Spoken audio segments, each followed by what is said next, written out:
पति पत्नी के दर्दनाक इमोशनल कहानी। दोस्तों, आज की कहानी एक ऐसे पति पत्नी के जोड़े की जिंदगी पर बीती हुई दर्दनाक कहानी है जिसे सुनकर मेरी आंखों में भी आंसू आ गए। आपसे गुजारिश है कि इस कहानी को पूरा सुनिएगा, बहुत ही जबरदस्त कहानी है। इस कहानी में आपको अनेकों ऐसे मोड़ मिलेगा जिन्हें सुनकर आप भी इमोशनल हो जाएंगे। चलिए दोस्तों, अब इस कहानी को स्टार्ट करते हैं, जो ये कहानी पति पत्नी के जोड़े की जिंदगी पर आधारित है। बेहद ही भावपूर्ण और इमोशनल कहानी है, बहुत ही अच्छा लगेगा। मुझे पहले लड़के के तस्वीर दिखाओ माँ, फिर मैं फैसला करूंगी। माँ ने रीता की तरफ देखा। अच्छा, हम तुम्हारे लिए क्या कोई अच्छा लड़का नहीं देखेंगे? रीता गुस्से से बोली, माँ बस लड़का देखना है मुझे, उसकी तस्वीर मंगवा ले या लड़के को यही बुला लो। माँ ने डांटा, पागल है, शर्म नहीं आती, चल दफा हो जाओ अपने कमरे में। बाबा भी आ गए। क्यों डांट रही हो मेरी बच्ची को? रीता बाबा के पास गई और जाकर कहने लगी, बाबा मुझे लड़का देखना है। बाबा ने मुस्कुराकर कहा, हाँ बेटी, तुम्हारी मर्जी से ही करेंगे शादी, कल मैं उसकी तस्वीर मंगवा लूंगा। लड़के का अपना होटल है, पढ़ा लिखा है, प्यारा है। लेकिन रीता को तो लड़का देखना था। लड़का तो प्यारा है। रीता ने हाँ कर दी। 10 दिनों में ही रीता की शादी हो गई। रीता का हमसफर सुशील ऑरेंज मैरिज थी। ना कभी मुलाकात हुई, ना कभी कोई बात, कभी एक दूसरे को मिले भी नहीं। ये ऐसा पवित्र रिश्ता होता है, दो अजनबी एक जान हो जाते हैं जो कभी जिंदगी में मिले भी ना हो। 2 पल भर में एक दूसरे की जान बन जाते हैं। पहली रात थी, सुशील कमरे में आया, हाथ में आइसक्रीम पकड़ी हुई रीता नजरें झुकाए बैठी थी। आइसक्रीम तो रीता की फेवरेट थी। सुशील को नमस्ते की, सुशील पास बैठ गया। सुशील थोड़ा सा शर्माता भी था। आइसक्रीम खाते हुए बोला, जीत ने पैसे शादी पर खर्च किए इतने की काश मैं आइसक्रीम खा लेता। रीता का घूंघट उठाकर बोला, आप खाओगी पहले? तो रीता ने शर्माते हुए मना कर दिया। फिर सुशील ने प्यार से कहा, खाली प्यार बढ़ेगा। रीता को आइसक्रीम दी और खुद भी खाने लगा। रीता सारी आइसक्रीम खा गई। सुशील ने जब पूछा, आइसक्रीम पूरी खत्म कर दी? रीता मुस्कुराने लगी, वो तो मैं खा गई। सुशील भी मुस्कुराने लगा, बहुत कंजूस हो आप, पहले कहती नहीं खाती और अब देखो सारी की सारी खा गई हो। यह आइसक्रीम 50-50 की थी। रीता सुशील को पहली ही रात इतना तो समझ गई थी कि सुशील दिल का बहुत अच्छा है। रात भर मोहब्बत भरी बातें होती रही। जिंदगी अपनी असल मंजिल की तरफ मुड़ गई थी। वक्त गुजरने लगा। रीता के भाई की शादी थी। रीता 4 महीने की प्रेग्नेंट भी थी। रीता ने सुशील से कहा, मुझे भाई की शादी में जाना है। सुशीला ने रीता के पास बैठकर बोला, रीता डॉक्टर ने आपको लंबी यात्रा करने से मना किया, इसलिए मैं कोई रिस्क नहीं लेना चाहता। मैं नहीं इजाज़त दे सकता शादी में जाने की। रीता को बहुत गुस्सा आया। सुशीला, पागल हो गए हो क्या? मेरे भाई की शादी है और आप कह रहे हैं कि नहीं जाना? आप मुझे कार में बैठाकर आराम से छोड़कर आ जाए। बस। सुशील ने रीता का हाथ पकड़ा, मोहब्बत से फिर समझाने लगा, रीता क्यों बेकार की जिद करती हो? डॉक्टर ने यात्रा करने से मना किया है तो मैं नहीं जाने दे सकता। तुम लापरवाह हो जाती हो और मैं तुमको किसी के भरोसे नहीं छोड़ सकता। इतना कहकर सुशील कमरे से बाहर चला गया।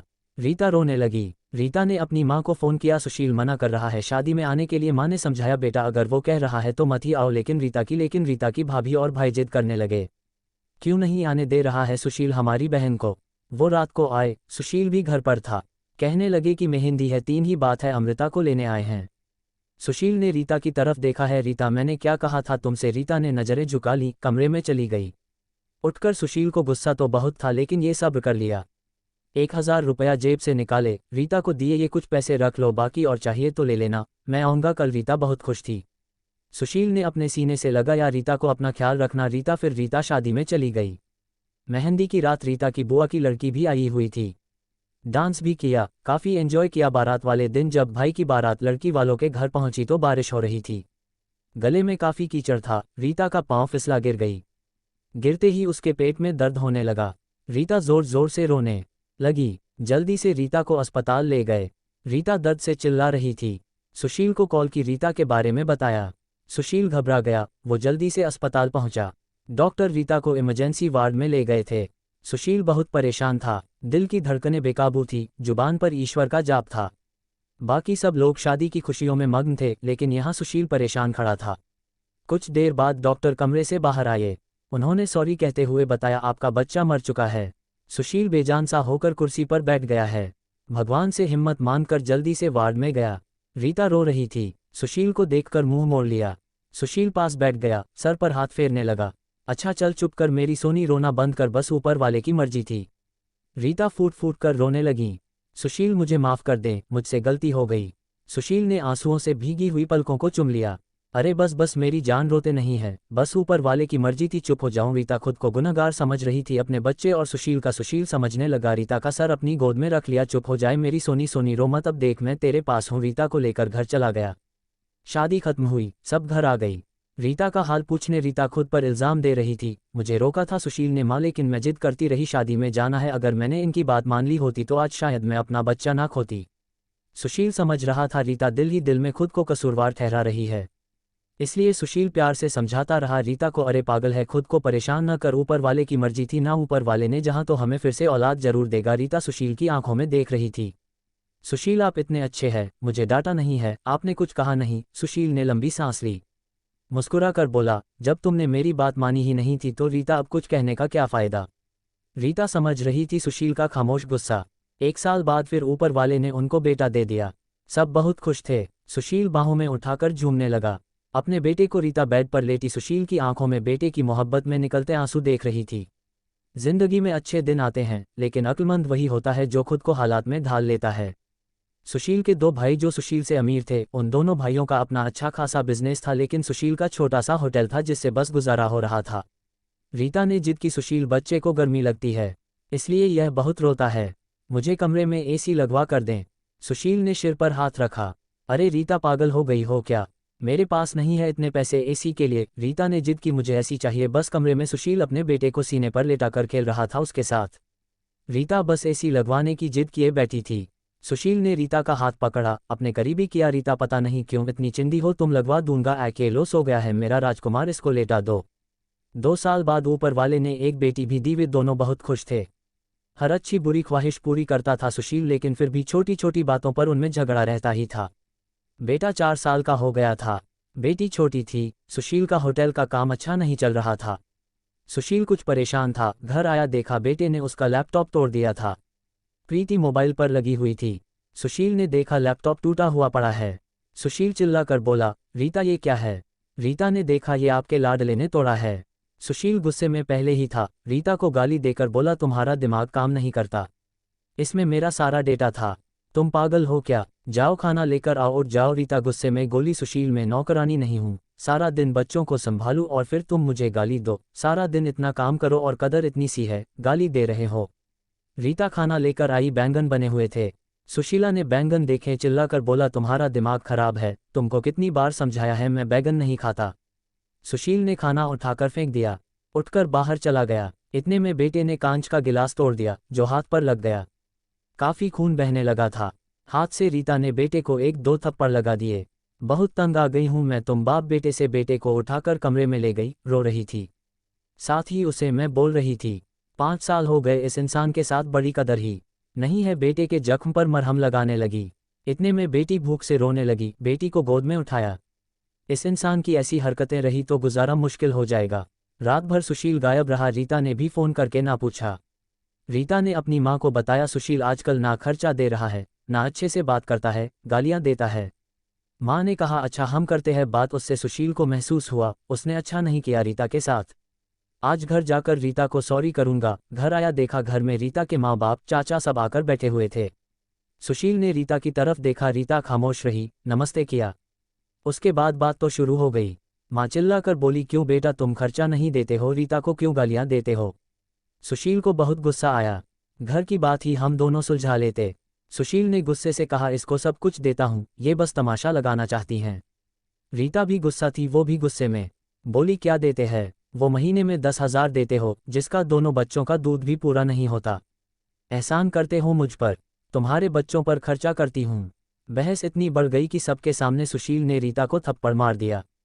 रीता की माँ को बर्दाश्त नहीं हुआ, वो अपनी बेटी को साथ ले गई, दोनों बच्चे भी साथ ले गई।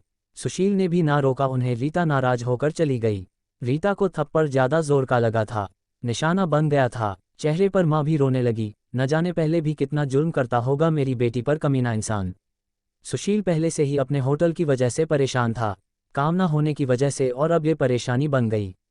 रीता मायके में थी, सुशील यहाँ था, घर में परेशान था। हालात इतने खराब हो गए, सुशील को अपना होटल बेचना पड़ा। 2 महीने गुजर गए, दोनों ने एक दूसरे से बात तक न की, दोनों गुस्से में थे। सुशील कहता, खुद गई है खुद वापस आए। रीता की अकड़ थी, मनाने आएगा तो जाऊंगी। दिन गुजरते गए, 8 महीने गुजर गई, कोई बातचीत नहीं हुई।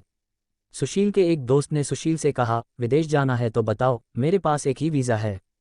हालात काफ़ी बुरे थे, सुशील विदेश चला गया, नंबर बंद हो गया।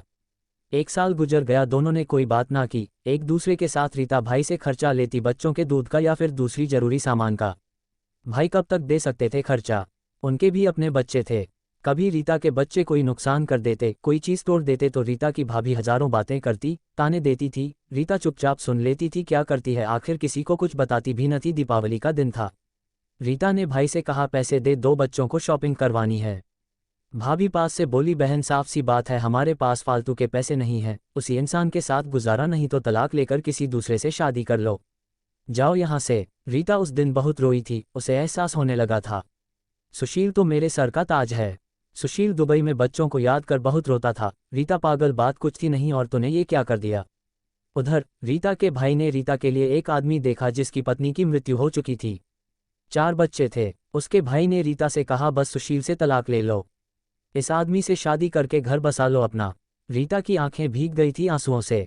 जल्दी से मोबाइल निकाला, सुशील को फ़ोन लगाया, नंबर बंद आ रहा था। रीता रोने लगी, मुझे सुशील के पास ही जाना है, मुझे कोई शादी नहीं करनी किसी से। उधर सुशील का भी दिल तड़पा, उसने सोचा मेरी रीता तो मासूम सी है, थोड़े से गुस्से पर नाराज हो जाती है ना, खुद ही माफ़ी मांग लूंगा अपनी जान से। वो टिकट करवा कर हिंदुस्तान वापस आ गया। रीता रो रो कर भगवान से अपने पापों, अपनी गलती की माफ़ी मांग रही थी कि ऊपर वाले मुझे माफ़ कर दें, मुझे मेरा सुशील वापस कर दें। रात भर रोती रही। सुबह बेटे को नाश्ता करवा रही थी कि दरवाजे पर घंटी बजी। भाभी ने दरवाज़ा खोला, सामने देखा सुशील खड़ा था। रीता की नज़र पड़ी सुशील पर, हाथ से दूध का कप छूट गया। नंगे पांव दौड़ते हुए जाकर सुशील के सीने से जा लगी, चीख चीख कर रोने लगी, सुशील मैं बहुत प्यार करती हूँ तुमसे। सुशील के पांव पकड़ लिए, माफ़ कर दो सुशील। सुशील ने रीता का माथा चूमा, आंसू साफ किया, तुम भी माफ़ कर दो मेरी जान, मैंने गुस्से में ज़्यादा बोल दिया था। बच्चों को सीने से लगाया, सुशील प्यार करने लगा। रीता के भाई और भाभी की आंखों में आंखें डालकर गर्व से बोली, मेरा परमेश्वर, मेरा हमसफ़र है, मेरे पास आप लोगों का बहुत बहुत धन्यवाद। वो सुशील के साथ घर वापस आ गई। दोनों खुशी से सब बातें भूलकर जीने लगे, लेकिन वो इस समाज को इतना बता गए, जज्बात में जुदा हो जाना बहुत आसान है, लेकिन जुदा होकर जीना बहुत मुश्किल है। जो धर्म एक हमसफ़र महसूस कर सकता है वो कोई और नहीं समझ सकता। गलत फैसला लेकर जिंदगी बर्बाद ना करें, ये सब वक्त के साथ बदल जाता है। हाँ, अगर नहीं बदलता तो हमसफ़र, अगर कोई नाराज है या घमंड में है तो जाओ मना लो, राजी कर लो एक दूसरे को, इससे पहले कि फिर देर हो जाए। अगर मेरी कहानी किसी एक के भी दिल में घर कर गई तो मेरा मकसद पूरा हो जाएगा। आजकल छोटी छोटी बातों पर घर उजड़ रहे हैं, अगर थोड़ी बर्दाश्त कर ले तो ऐसे घर ना उजड़े। दोस्तों, सही कहा ना मैंने? आपकी क्या राय है इस कहानी के बारे में? आप कमेंट करके हमें ज़रूर बताएं। ऐसे ही और अमेजिंग कहानियां सुनने के लिए आप हमारे चैनल को सब्सक्राइब करें।